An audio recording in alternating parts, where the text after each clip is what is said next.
Once upon a time, there was a shepherd. And you know, shepherds have a shepherd's staff, which is pointy on one side and a hook on the other. Well, anyway, for years and years, this shepherd took his flock up the mountain every day to eat. And when they got to the fork in the road, they always took the left fork to eat on that western field. Well, as you could imagine, after years of doing this, eventually all the grass on that western field was gone, and it is no value to those sheep anymore.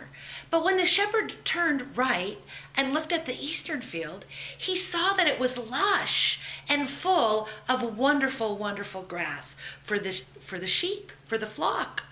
So the next day, when he got to the fork in the road, he needed to turn his flock to the right. And so he used the pointy end of his staff, and he poked the ram, who was leading the pack, in the left hindquarters to help move it to the right. Well, the ram was reluctant, but it went, and many of the sheep followed, but because their entire life they had always been turning left at the fork of the road, they didn't want to turn right. They didn't want to follow the leader. And so for those first few weeks, that shepherd spent a lot of time in that eastern field collecting the sheep and sending them to the western field. Now, the sheep didn't realize, or they didn't stop to think that, yesterday I had some good food turning to the right. Let me turn to the right again. No, they were used to turning to the left.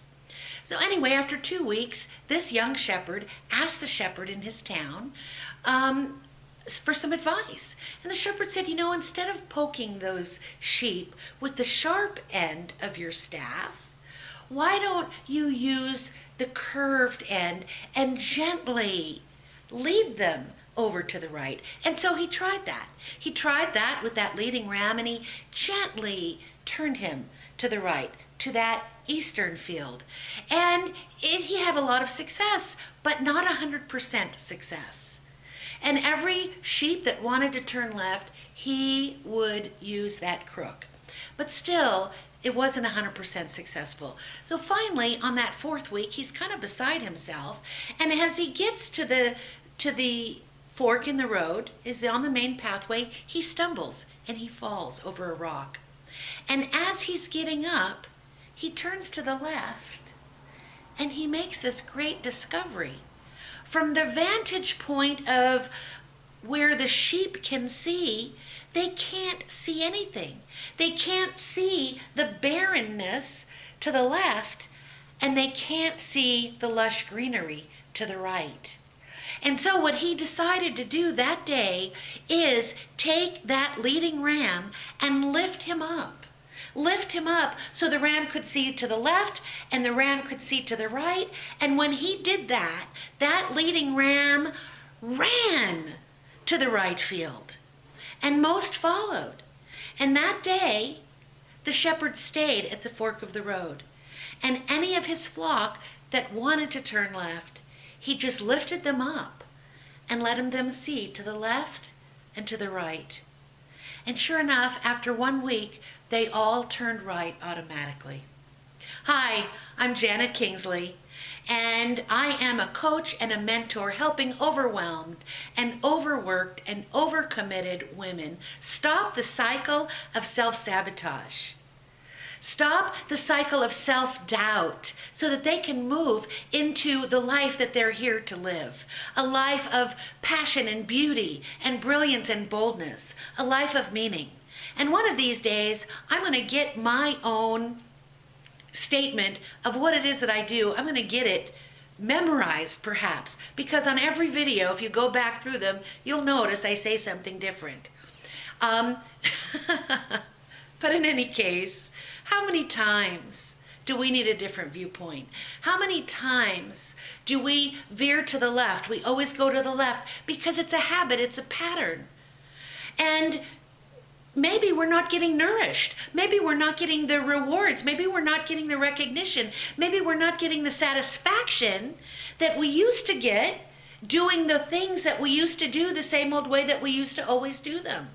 Yet, we are reluctant to turn to the right. We're reluctant to go the other way. And possibly it's because from our vantage point, we can't see both directions.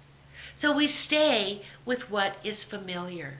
We stay stuck, possibly. We stay in a life of settling instead of soaring. We need to have a new direction, perhaps. And one of the things that we might stay settling with, I'm going to call it, is our good box. Now, I know I was stuck in my good box. And what was the good box? The good box was my identity of what it was to be perfect, if you will, getting good grades and being compassionate and saying the right thing, even when my heart wasn't in it. I was stifled in this good box. I have a picture of what my good box looks like. This is a drawing by Edvard Munch called The Scream. And even though I felt like a prisoner, I stuck in that good box. Some of us are in the opposite. Some of us are in a bad box. We're in a rebellious box. And we do things the rebellious way, even when we know doing things the right way is going to lead to some sort of satisfaction. But some of us in the good box, and so I'm going to include myself, we stuck in this good box even though our soul, our spirit was screaming to get out, to be more authentic, to be more real, to be more genuine, to exhibit the gamut of emotions, not just niceness. And the other thing that happens when we're in the good box is that we generally have poor boundaries. We let people take advantage of us. And we talk ourselves out of it because we think we have a very hard time saying, no thank you. That just won't work for me. Thank you for asking, but no. I'm not interested. No thank you. Do you get the idea? How many times do we say yes when we want to say no? Sometimes it could be something so simple, just like picking someone up, loaning them something that we don't really want to loan them. It could be something like going out to lunch. We don't want to hurt anybody's feelings. But in the meantime, guess what? We are stuck on the left-hand field eating or not finding anything to eat because it's already gone. It's depleted.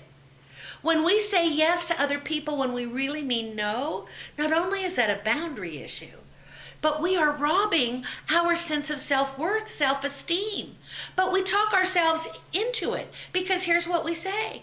Well, if I said no, that wouldn't be compassionate. If I said no, well, I've created this thing. We use our spirituality against us. We use our self-development and we turn that into self-criticism. We think, well, I created this situation, and so if people are being mean to me, if they're being rude to me, if they're not respecting me, I created it. So if I created it, how can I uncreate it? Sometimes we'll blame karma from the past. We must be living out some sort of karma. But all of that is just an excuse to stay stuck, to keep going to the left, instead of doing the hard thing and going to the right. So, what box are you in? What do you need to let go of? I know it's hard, but there is another fork. There is another pathway. There is another direction. And just because it's comfortable, just because we know how to operate by going to the left all the time, doesn't mean that that's the only place for us. So write down a comment what it is that you have settled for by staying stuck in your good box, by staying stuck in your bad box, by identifying that you can only be this certain way. What have you settled for by always going to that, taking that left fork? What is in your heart to dream of? What is it that you hope is a possibility for you? And I have this question.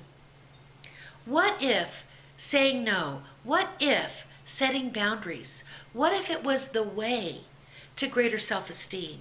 What if it was the way to a better body image? What if it was a way to uncover your purpose and your passion and your potential? What if it was the way to make more money? What if? What if all of this time we've been trying to be so nice, so kind, so compassionate, so understanding, so forgiving, and I'm not saying those are not right things. Those are right things. But the right thing is we need to be compassionate, kind, forgiving, and understanding to ourselves. To ourselves. And put ourselves first for a change. Let's establish some boundaries and say yes to ourselves. What can you say yes to yourself today? I'd love to hear that comment as well. Anyway, so until next time, please comment, share, like, you know all the drill, and also visit my website at www.janetkingsley.com. Rock on!